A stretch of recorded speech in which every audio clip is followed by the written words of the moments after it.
सभी को मेरा नमस्कार। मैं आज आपका इस नमो ऐप वर्चुअल मीट में बहुत बहुत स्वागत करता हूं।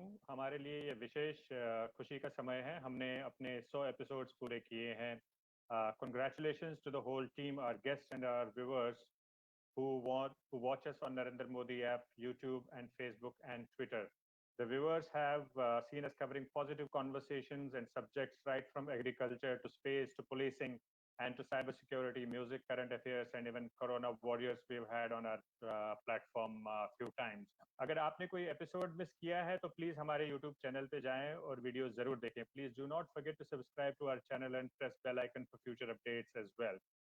And to continue our glorious journey with our guest, today we are in conversation with one of the most dynamic, energetic, and youth leader of Bharatiya Janata Party, Mr. Kiran Rijiju, Honorable Minister of State, Independent Charge for Youth Affairs and Sports, and Minister of State for Minority Affairs, Government of India. Just to give a little bit of a more introduction, Mr. Kiran Rijiju was born in 1971 in West Kameng district of Arunachal Pradesh in India. His father himself was the first pro tem speaker of Arunachal Pradesh to give oath to the members of the first state assembly. And he was only 16 years old when he participated in the Festival of India in USSR in 1987. He was named the best athlete in his school and college days and participated in the national games as well. Mr. Kiran has a graduate degree in law from Faculty of Law, University of Delhi.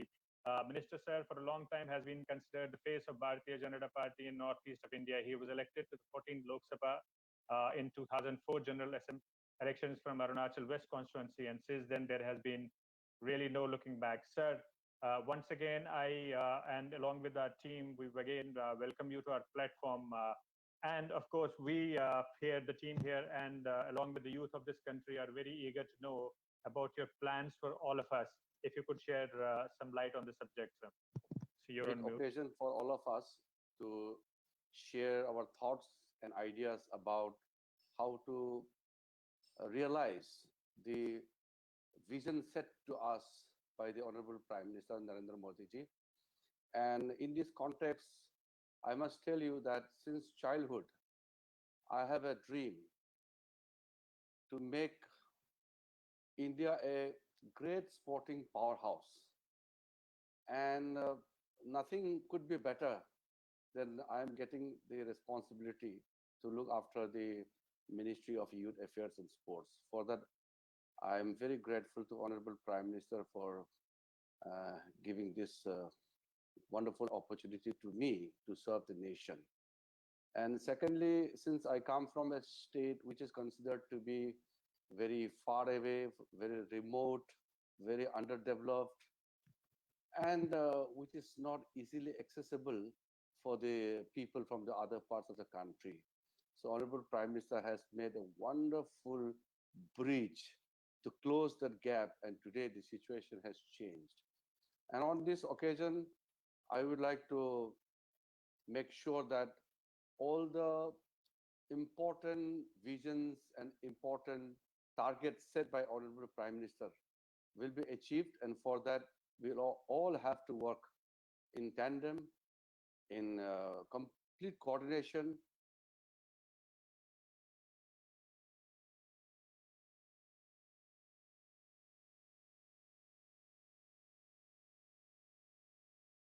A sporting powerhouse, but a prosperous nation. Thank you so much for your introduction initially. We'll just go to the questions. Sir, first question from me, and after that, I'll hand it over to Puneet ji. As per National Statistical Organization, the number of youth will be around 35% of population by 2020. And as a nodal ministry for the welfare of youth of this country, your role becomes very, very prominent. What exactly is your ministry doing to empower the youth? Please enlighten us, enlighten our viewers. This is very interesting. As I had stated earlier about the vision of the Honorable Prime Minister. We are a young country. Majority of the population are young people. But the primary objective of my ministry, which I have been putting in the fore, in the core of our policy, is how this young population to be converted into our energy, into resources, not a burden. If we don't skill our youths, if we don't empower our youths, if we don't create opportunities for the young people, then this large young population will be without any job, and they will turn into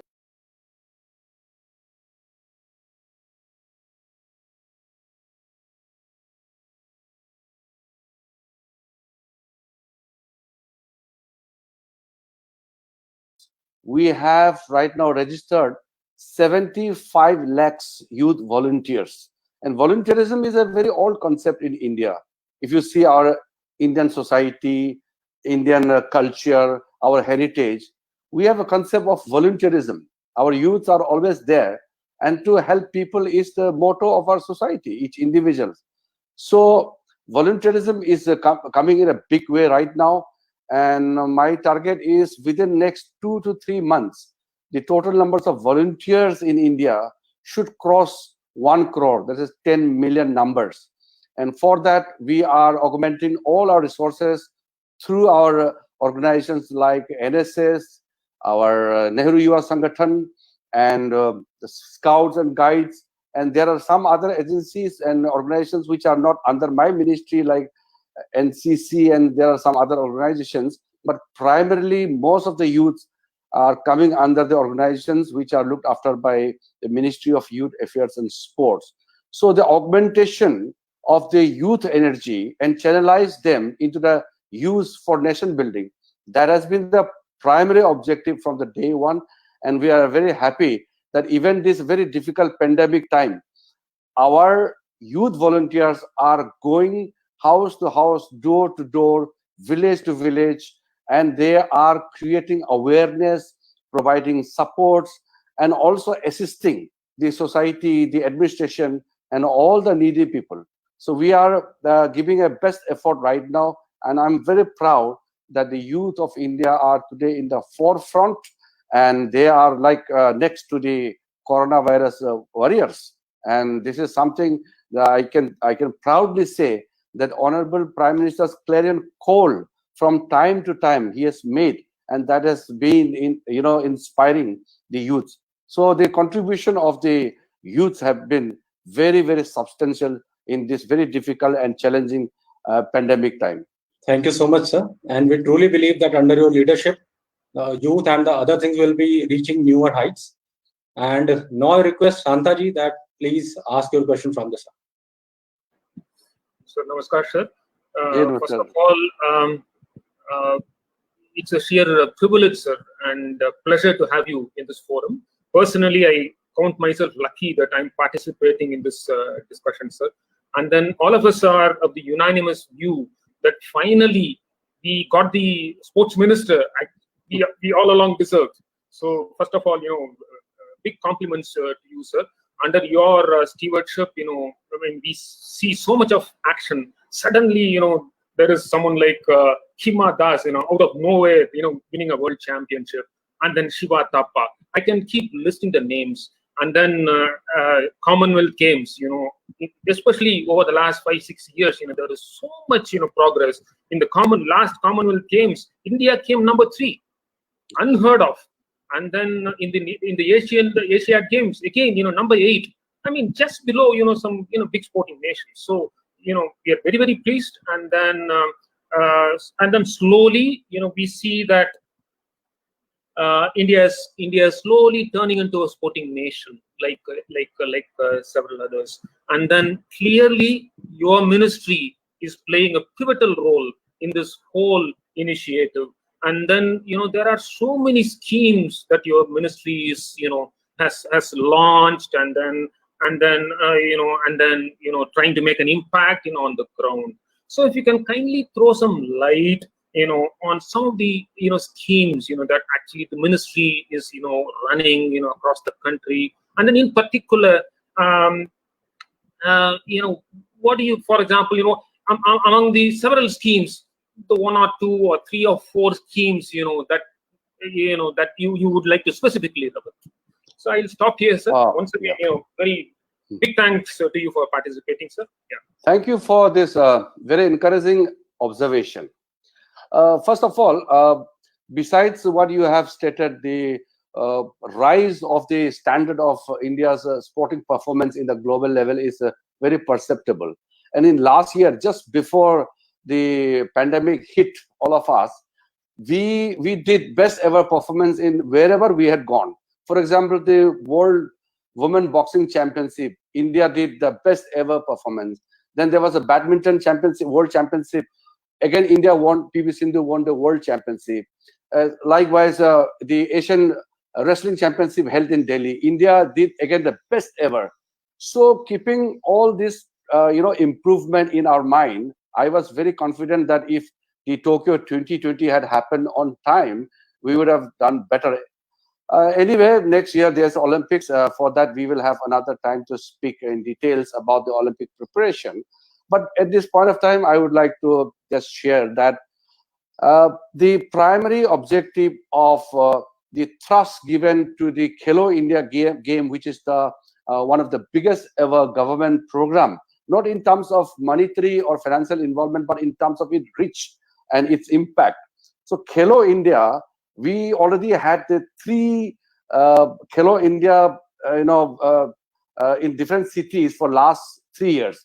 So each Khelo India games have been better than the previous one. The last which we had in Guwahati was again record-breaking, where more than 10,000 athletes had gathered to participate and compete. Then we had started for the first time the Khelo India University Games. Worldwide University Games are very critical to harness the talents in the universities. So this time we had a very successful University Games, and this will be annual now, except for this coming year because of this pandemic. Then for the first time we had Khelo India Winter Games. Winter Games had been, not really popular in India because there was no effort from the government or any organizations. So we started, and Khelo India, which we organized in Gulmarg in Kashmir, was one of the largest sporting event we had in India, and it really attracted huge numbers of people. So these are some of the landmark events which we organized in last 7 to 8 months time, just before the pandemic hit us. Thereafter, the Fit India movement, which Prime Minister had launched last year on the Sports Day, that is 29th of August. And I can share with you and through you to all the viewers that it's a very, very encouraging to see. By this time, while I'm speaking to you, we have already crossed 2 lakhs numbers of schools registered under the Fit India program. Now, I won't explain in detail, but it is categorization of schools under Fit India flag, 2-star, like 5-star. So there is a mechanism where we identify which school is how much fit in terms of the promotion of fitness and the sporting culture in that particular school. So in the same manner, the large segment of the society are coming forward voluntarily and making fitness as their daily regime. Even the corporate sector, I had interacted with thousands and thousands of organizations, business houses, different institutions, as well as government departments and ministries. So everybody is taking this to their stride, because the Honorable Prime Minister had said, "Hum fit to India fit." Agar body fit hai to mind hit hai. Because if you are not physically fit, you will not be mentally fully fit. So this is something, fitness culture and sporting culture. These are the two very complementary. So when we are talking about creating a sporting culture, so fitness culture has to be there primarily in every layer of the society. So I think it's a unique movement. Fit India movement is not with budgetary allocation or financial support or not. It's a movement. We had launched it, but it is basically a people's movement. So in last close to 9 months, I think Fit India has been one of the movement which has really gone to the people, and people have readily accepted. And besides that, we are having many important schemes through Khelo India, as well as through some of the schemes like Pandit Deen Dayal Upadhyay Welfare Fund for the sports person. Why I give importance to this scheme is because there are many stories which we keep reading that the sports person, after retirement or due to injury or due to certain reason, they are unable to participate or they are no more in that competition league, and nobody is to take care of them. And such stories really discourages the other people in the society not to take part or not to devote their life in sports. That is why through this scheme, I could, execute numbers of important steps where these former players are being encouraged. And even in some cases where they are not former players, but they have devoted their life for the promotion of sports. For them also, for example, Novi Kapadia is an excellent personality who had done great for the Indian sports. So we could help them in the time of need. So in the same manner, we are also reaching out to various other people, various segments of society to encourage, come forward and contribute to make India a great sporting powerhouse. And there is a very clear, perceptible change in last few years, I can say. Now, Honorable Prime Minister's personal involvement with the sporting personalities. He has been making personal tweets on the achievement of sports person, meeting them personally. Even during the pandemic also, Honorable Prime Minister Modi ji had a video conferencing with the sporting personalities of the country. These are something which has created a narrative that government is for the sports person, with the sports person. So this has sent a very strong message.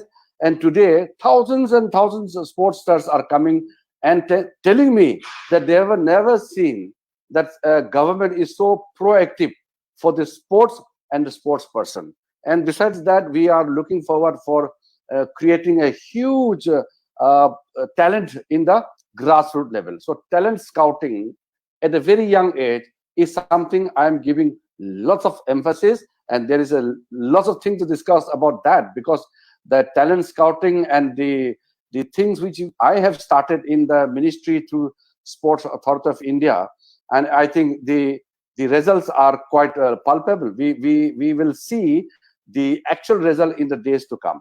Thank you so much sir. और जिस प्रकार से आपने खेलो India movement और बाकी सारी चीजों के बारे में विस्तार से जानकारी दी, अरविंद जी भी हमारे साथ जुड़े हुए हैं और उनका भी एक प्रश्न है आपके ही किसी एक स्कीम से संबंधित। अरविंद जी, आप प्रश्न पूछे सर। नमस्कार सर। जी नमस्कार जी। सर, आपने खेलो इंडिया के बारे में इतने विस्तार से बताया जो प्रधानमंत्री जी के दिल के इतने करीब है। मैं एक दूसरे योजना के बारे में भी जानकारी चाहता हूं जो आपके मंत्रालय द्वारा चलाई जा रही है, टॉप्स के बारे में। और हमारे जो दर्शक यूट्यूब और बाकी नमो ऐप्स के माध्यम से लाइव देख रहे हैं, तो उनको बताइए सर कि ये योजना कितनी सफल हुई है और आगे इसमें क्या लक्ष्य निर्धारित किए गए हैं। Thank you. हाँ, टॉप्स का ऐसा है, जब रियो ओलंपिक्स में हमारा परफॉर्मेंस अच्छा नहीं रही, हमको सिर्फ 2 मेडल मिले, एक ब्रॉन्ज मेडल बैडमिंटन में और रेसलिंग में एक ब्रॉन्ज। तो एक सिल्वर एक ब्रॉन्ज से संतुष्ट होना पड़ा। इतना बड़ा देश और ओलंपिक में इतना कमजोर, ये हमारे लिए शोभा नहीं देते हैं। इसलिए प्रधानमंत्री जी ने ओलंपिक टास्क फोर्स बनाया। उस टास्क फोर्स में एक मुद्दा ये रहा कि जो ग्रास रूट लेवल में स्पोर्ट्स का प्रमोशन कैसा होना चाहिए। दूसरा है कि स्पोर्ट्स फॉर एक्सीलेंस, जैसे ओलंपिक, वर्ल्ड चैंपियनशिप या एशियन गेम्स, कॉमनवेल्थ में हम तैयारी कैसे करना है।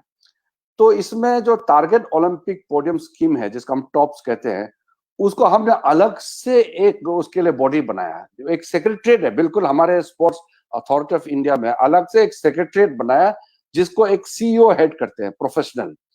तो उसके तहत हम जो फ्यूचर ओलंपिक जो होपफुल्स है और पॉसिबल मेडलिस्ट है, ऐसे हम चयन करते हैं। जितना स्पोर्टिंग डिसिप्लिन है, सबसे हम चयन करके ओलंपिक का क्वालिफिकेशन का मार्क और ओलंपिक का स्टैंडर्ड क्या है, उस तक जो लोग छू रहे हैं और जो छूने वाले हैं, ऐसे प्लेयर्स को हम चिन्हित करते हैं और उसको हम टॉप्स में डालते हैं। जब एक बार किसी खिलाड़ी को हम टॉप्स में डाल देते हैं, तो उसको बाकी चीजों का कोई उसको चिंता करने का आवश्यकता नहीं है। उनको coaching, training facilities, foreign exposure से लेकर के खाने पीने से लेकर के रहने तक सारा का सारा 100% हम स्पोर्ट्स अथॉरिटी ऑफ इंडिया जो है उसको पूरा संभाल लेते हैं, हम उसका जिम्मेदारी ले लेते हैं और उसके ऊपर हम 50,000 पर मंथ उनको हम पॉकेट एक्सपेंसेस के नाम से देते हैं, ताकि उसके परिवार और उसके जो बाकी जो भी उसके रिलेटिव्स होंगे वो इनके बारे में चिंता ना करे कि ये पूरा सरकार का देख रेख में है। इसलिए जो टारगेट ओलंपिक पोडियम स्कीम जो है बहुत फायदा पहुंचाने वाला है। मैं जो अगले साल 2021 टोक्यो ओलंपिक्स होगा तो उसमें रिजल्ट आपको देखने को मिलेगा। और ये टॉप स्कीम जो है उसमें हम और भी सोच रहे हैं कि हम इसको और प्रोफेशनल कैसे बनाएं। अभी टॉप स्कीम में मैं और कुछ प्रोफेशनल टैलेंट्स ला रहा हूँ, लाने के लिए व्यवस्था हम बना रहे हैं। जैसे कि उसमें हाई लेवल का जो परफॉर्मेंस डायरेक्टर्स, फॉरेन हो या इंडियन, दुनिया का सबसे बेहतरीन अपना अपने क्षेत्र में काम करने वाला को हायरिंग करना और किस तरीके से हमारा सिस्टम में इंटीग्रेट करना। स्पोर्ट्स साइंस बहुत इंपॉर्टेंट रोल प्ले करते हैं, उसको कितना हम उपयोग करना। इस तरीके से जो टॉप स्कीम है ये सबसे एक हमारा एक चमकता हुआ कार्यक्रम कह सकते हैं इस वक्त ओलंपिक की दृष्टि से। ओलंपिक और वर्ल्ड चैंपियनशिप जो भी इवेंट होते हैं वो प्लेयर जो है हमारा टॉप स्कीम से ही उभर के जाएंगे। धन्यवाद सर इस स्कीम के बारे में विस्तार से बताने के लिए। और जितने लोग भी हमें देख रहे होंगे उन्हें भी पता चला होगा कि अगर आपके अंदर प्रतिभा है तो सरकार आपके हर कदम पर साथ खड़ी है और आपको हर प्रकार से सहयोग करेगी। और खेल कूद से संबंधित एक और प्रश्न है, अनित्य जी जुड़े हैं हमारे साथ। अनित्य जी, आपसे अनुरोध करता हूं कि आप कृपया सर से अपना प्रश्न पूछें। नमस्कार सर। सर अभी आप टॉप्स पे जिस तरह की सुविधाएं दी जा रही हैं खिलाड़ियों को उसके बारे में बता रहे थे और किस तरह से फाइनेंशियल असिस्टेंस दिया जा रहा है उसके बारे में भी बता रहे थे। मेरा प्रश्न इससे ही जुड़ा हुआ है। मैं उत्तर प्रदेश से आता हूँ और हमारे यहाँ एक कहावत चलती है कि पढ़ोगे लिखोगे तो बनोगे नवाब और खेलोगे कूदोगे तो होगे खराब। मेरे पिताजी भी हमेशा ही बोलते थे। तो ऐसा होता शायद इसलिए होगा कि खिलाड़ियों का जीवन यापन का बाद में उनकी जो चिंता होती है उसमें ज्यादा कुछ हो नहीं पाता था। पर हमने देखा है कि प्रधानमंत्री जी के नेतृत्व में आपका मंत्रालय इस दिशा में बहुत काम कर रहा है। और कृपया हमारे दर्शकों को इसके बारे में बताएं कि अगर आज कोई खेलता है तो भी कैसे नवाब बन सकता है। तो ये बहुत इंटरेस्टिंग ऑब्जर्वेशन है। मैंने पार्लियामेंट में भी इस बात को कही थी। अब हमने इसका पहले तो स्लोगन ही बदल दिया है। हमने कहा कि पढ़ना लिखना बहुत जरूरी है जिंदगी में देश के लिए, इसलिए पढ़ोगे लिखोगे बनोगे नवाब, खेलोगे कूदोगे बनोगे लाजवाब।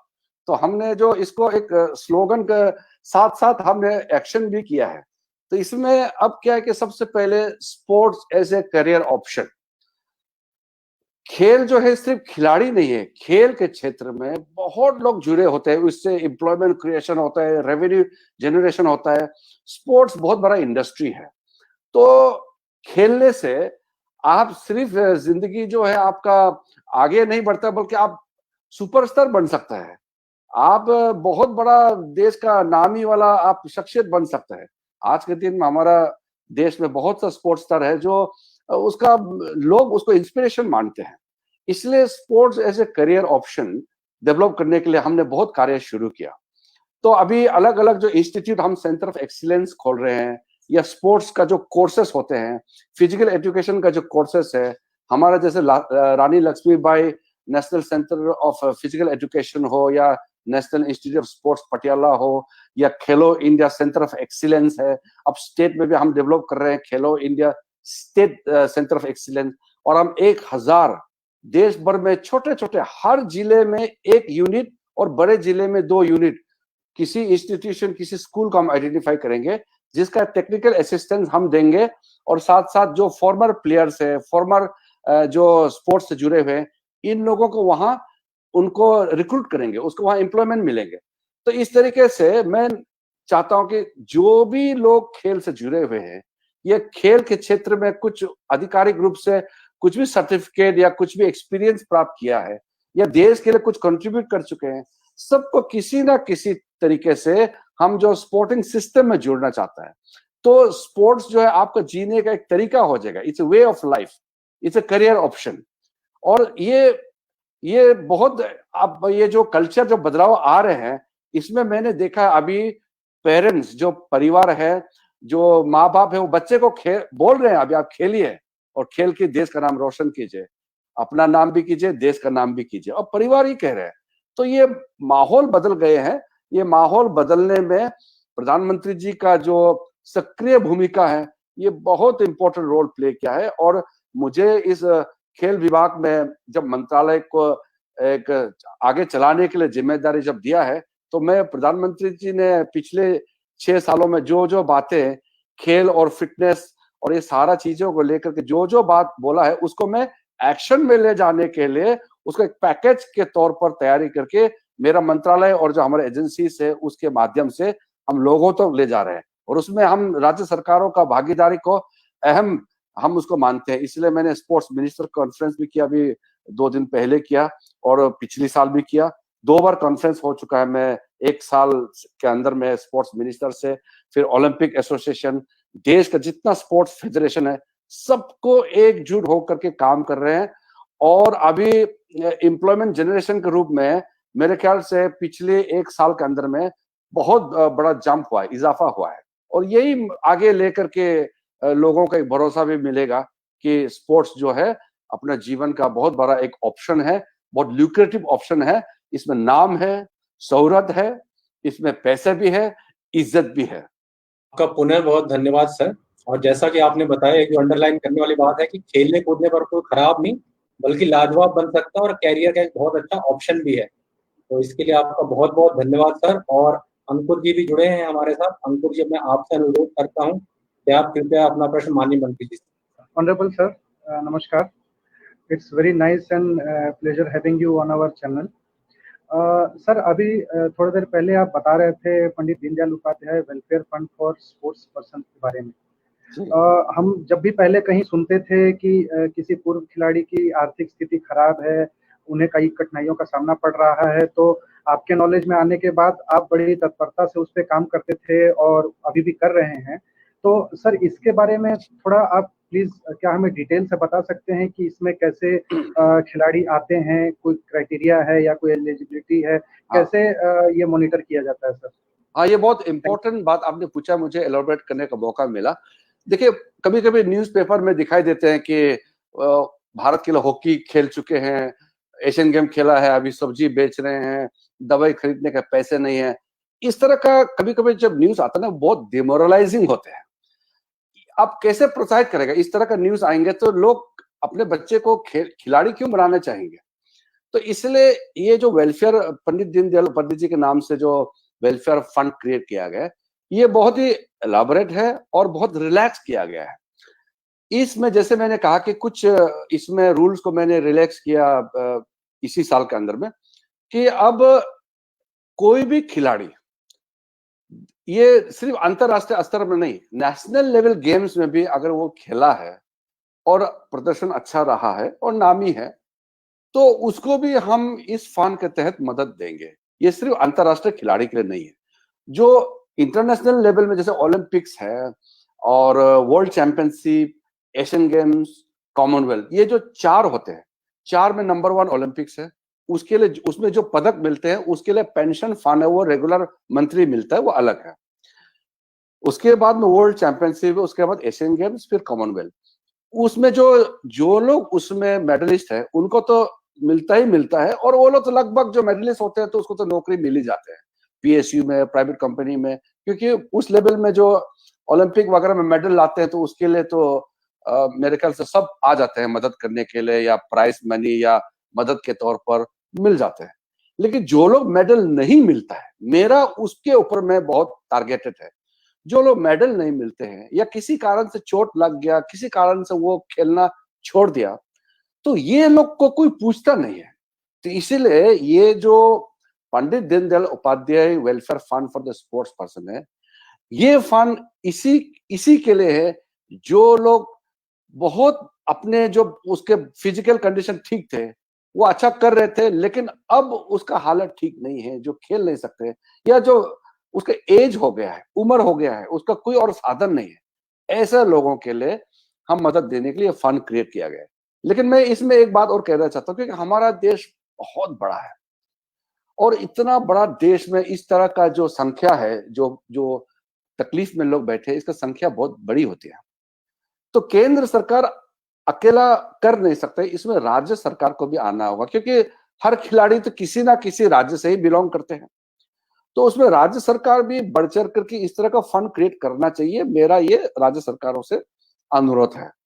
और आपको पता है कि स्पोर्ट्स जो है ये स्टेट सब्जेक्ट है, तो सेंट्रल गवर्नमेंट जो भी करते हैं वो असिस्टेंस करते हैं, या जैसे कि कोई खिलाड़ी इंटरनेशनल लेवल में जाता है तो उसका सारा फंडिंग, आना जाना, खाना पीना, कोचिंग, ट्रेनिंग, सारा चीज तो गवर्नमेंट ऑफ इंडिया करते हैं।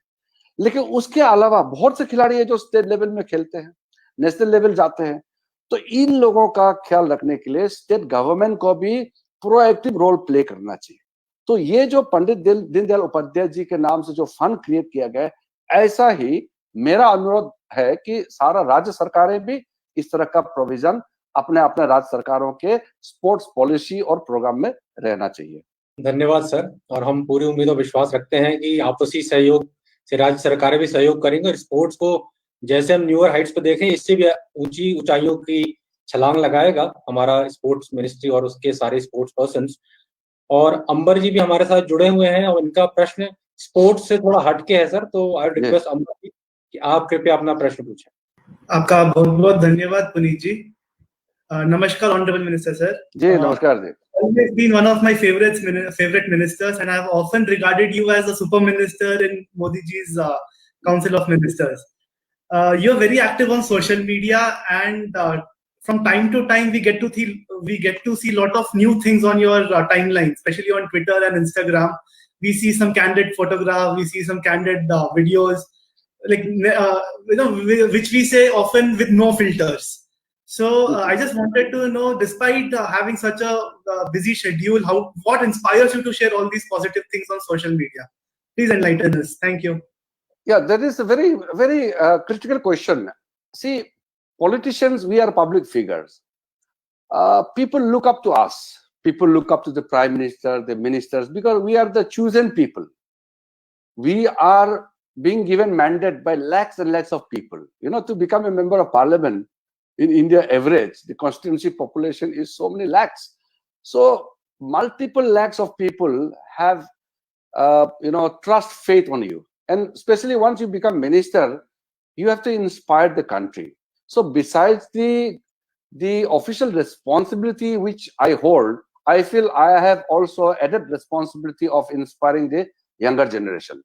So I try to keep it very simple, because my life has to be simple. I am not a complicated person. So I see things as it is. There's no filtration or there's no dilution. So जैसे हम हिंदी में कहते हैं सादा जीवन, मेरा जीवन सादा है, सब देख सकते हैं और सब उसको समझ सकते हैं, बहुत सरल तरीके से मैं जीता हूँ।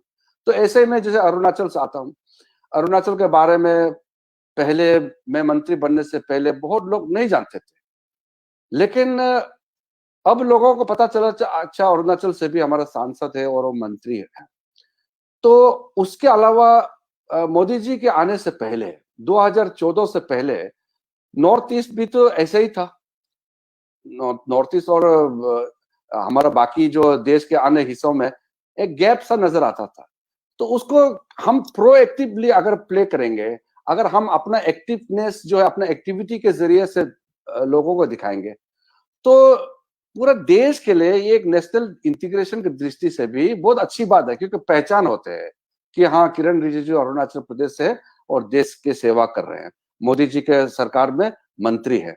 तो इस तरह का जो मैं गृह राज्य मंत्री थे तब भी मैं एक्टिविटी करते रहते थे और हर समय बॉर्डर जाना, फौजियों के साथ हमारा जो बॉर्डर गार्डिंग फोर्सेस के साथ रहना, जंगल में जाना, उनके साथ रहना, खाना पीना, इस तरीके से प्रोएक्टिव लाइफ जो है वो आपको बहुत बल देता है, उससे एनर्जाइज होते हैं।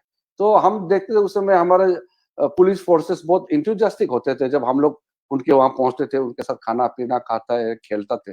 तो आज भी जब मैं किसी भी स्पोर्ट्स का जो ट्रेनिंग एकेडमी में जाता हूँ तो उनके साथ मैं गुड़ मिल जाता हूँ, कभी एक दो शॉट खेल भी लेता हूँ, या मैं जो गांव जाता हूँ तो गांव का तस्वीर को शेयर करता हूँ, नॉर्मल वे ऑफ लाइफ।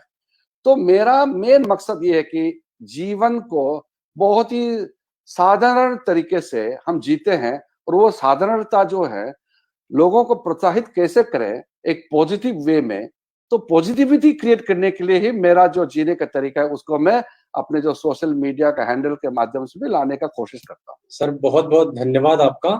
और अब आपकी अनुमति से एक प्रश्न मैं भी पूछना चाहूंगा आपसे। हाँ, बिल्कुल पूछिए। जैसा कि अंबर जी ने अभी आपके सोशल मीडिया की टाइमलाइन के बारे में जिक्र करा, and I would also like to say कि आपका जो सोशल मीडिया या आपकी टाइमलाइन देखते हैं, it has become a source of showcasing so many things of specially about Arunachal Pradesh if I say. साथ ही साथ इट इज वेरी एविडेंट कि sir you are a fitness enthusiast, ये सभी अग्री करेंगे और सभी जानते भी हैं। And we see so many wonderful photos, videos, short clip on Twitter, Instagram. तो सर अगर आप कुछ फिटनेस टिप्स भी देना चाहें हम सभी दर्शकों को और हम लोगों को, तो वो भी बहुत अच्छा रहेगा। और since we are talking about Arunachal, sir Arunachal में एक जगह है तवांग, और तवांग फेस्टिवल भी ऑर्गेनाइज होता है, तो we would like to know more about that festival as well. हाँ बिल्कुल। सबसे पहले तो मैं अरुणाचल या जो देश के अपने जो खूबसूरत जगहों का शेयर करने का एक जो कारण ये भी है कि प्रधानमंत्री जी ने आह्वान किया था कि डोमेस्टिक टूरिज्म, आप विदेशों में जो घूमने जाते हो, अपने देश में ही इतने देखने की चीजें हैं, इतने जगह है, इतना खूबसूरत हमारा हेरिटेज है, इन्वायरमेंट है। अरुणाचल अपने आप में बहुत बड़ा एक डेस्टिनेशन है। तो इसको मैं लोगों तक पहुंचाने की कोशिश करता हूं कि देखिए हमारा अरुणाचल प्रदेश हमारा भारत का ही हिस्सा है और कितना खूबसूरत है, प्रिस्टीन है, बहुत ही साफ है, बहुत नेचुरल है। अब वहाँ बहुत अच्छा सड़कें नहीं मिल सकता है, बहुत अच्छा फैसिलिटी नहीं हो सकते, लेकिन इन्वायरमेंट जो है ऐसे है कि आप नेचर का सबसे क्लोजेस्ट पहुंच सकते हैं। तो इस तरीका मैं प्रमोट करने का कोशिश करता हूँ। दूसरा जो फिटनेस के बारे में, देखिए फिटनेस को कॉम्प्लिकेटेड नहीं बनाना चाहिए, बहुत ही सिंपल है। हर जो खिलाड़ी होते हैं वो तो खेलते खेलते या प्रैक्टिस के जरिए वो फिट हो जाते हैं। जो प्रोफेशनल प्लेयर्स नहीं है उसको भी फिट रहना चाहिए। तो ये हमारे समाज में ये जागरूकता अभी आ रहे हैं।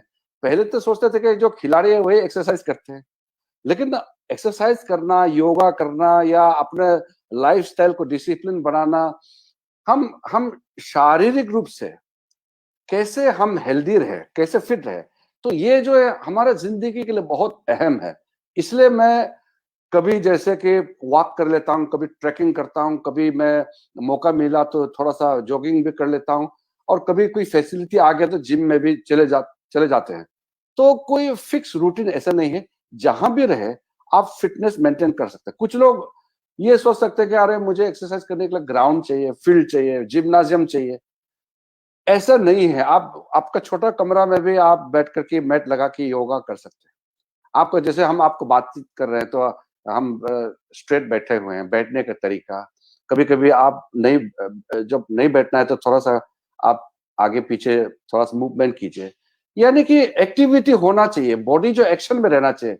बॉडी को स्टैटिक एक जगह में 2-3 घंटा आप बिठा के रखेंगे तो वो डीएक्टिवेट हो जाते हैं। तो बॉडी डीएक्टिवेट होना मतलब आपका माइंड भी तो स्लो हो जाते हैं।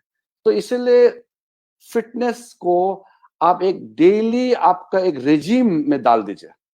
एक्सरसाइज करिए, नॉर्मल एक्सरसाइज कीजिए, या आप कोई गेम खेलना चाहते हैं तो जरूर खेलिए। और मैं तो ये मानता हूं कि कुछ ना कुछ खेलना चाहिए। किसी को बैडमिंटन खेलना चाहिए, किसी को टेबल टेनिस खेलना चाहिए, किसी को आप कबड्डी खेलना चाहिए, और जो कम उम्र वाला है वो तो बहुत चीज खेल सकते हैं। जो तो उम्र ज्यादा हो गया वो उसके लिए अलग गेम होते हैं। तो कुछ ना कुछ गेम जो है खेलते रहना चाहिए, ये लाइफ में बहुत काम आता है। धन्यवाद सर आपका। सर एक बार मैं दोबारा से आग्रह करूंगा, अगर आप तवांग और तवांग फेस्टिवल के बारे में हमारे दर्शकों को।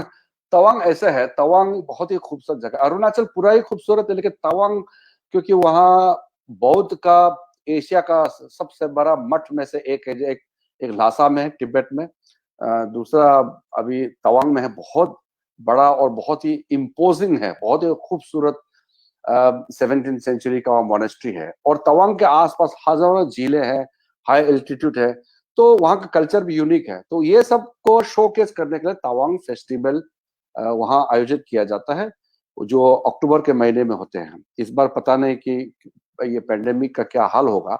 तो अरुणाचल में हर जिले का अलग अलग फेस्टिवल है। कहीं रिवर फेस्टिवल है, कहीं हॉर्नबिल फेस्टिवल है, कहीं कल्चरल फेस्टिवल है, कहीं अलग से कोई ये एनिमल रिलेटेड फेस्टिवल है। तो अलग अलग एडवेंचर फेस्टिवल से लेकर के कल्चरल फेस्टिवल तक पूरा अरुणाचल में बटा हुआ है।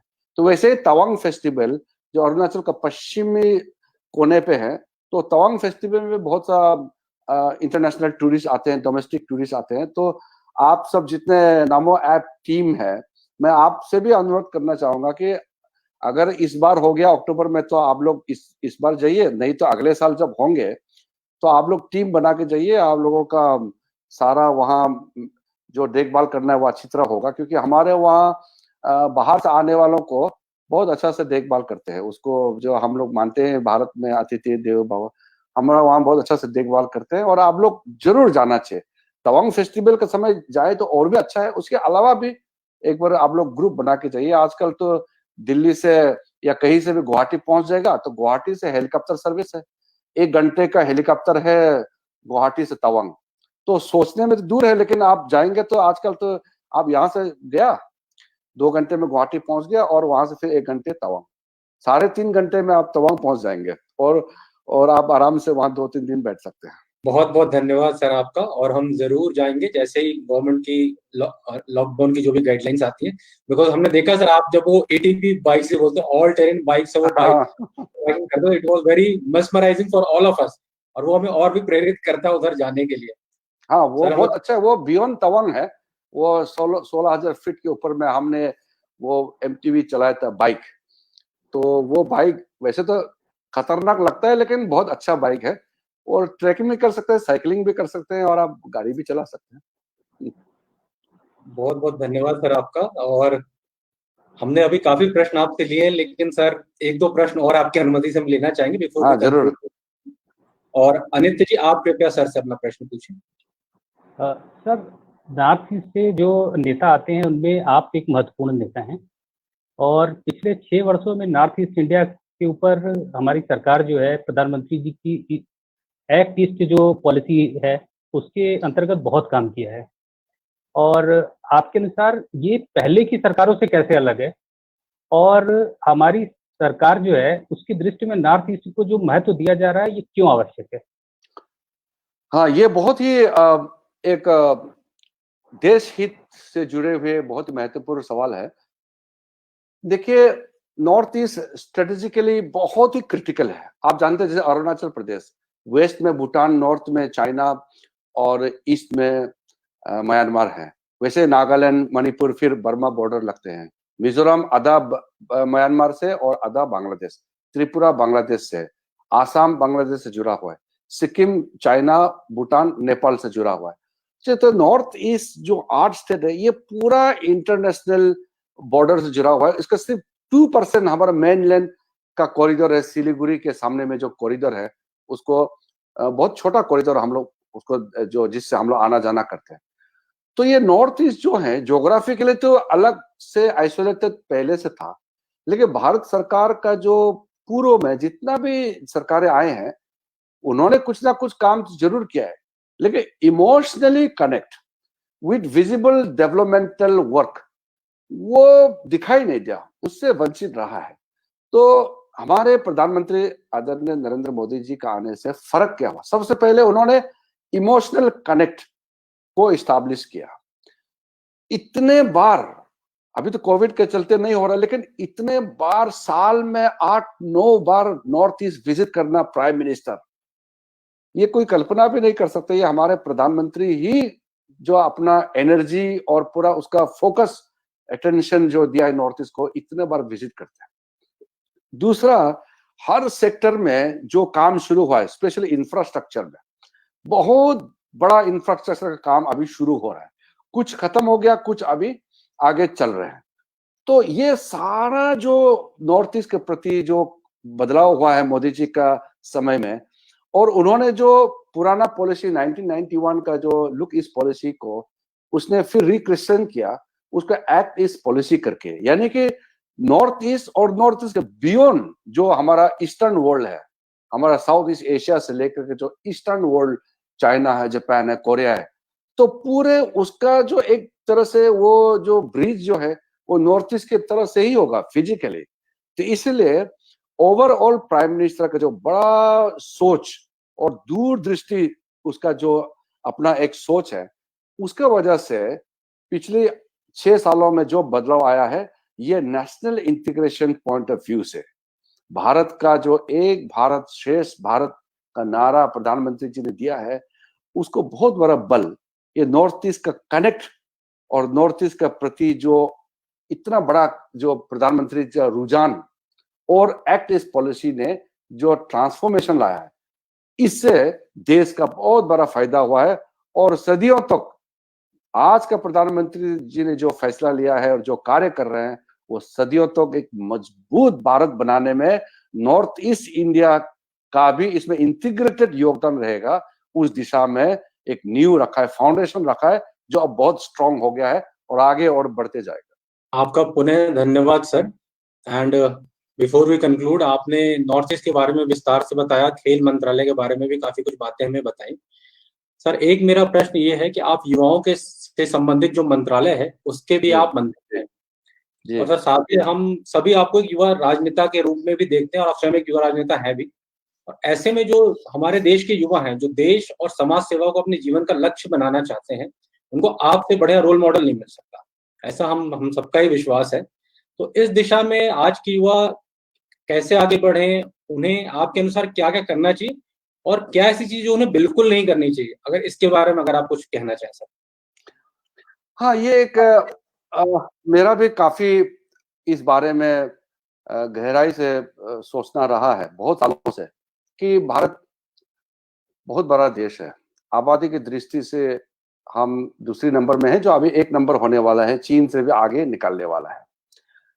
उसमें भी हमारे युवाओं का आबादी जो share of population, youth population इतना ज्यादा है, तो फिर हम एक मजबूत शक्तिशाली महाशक्ति क्यों नहीं बन सकते?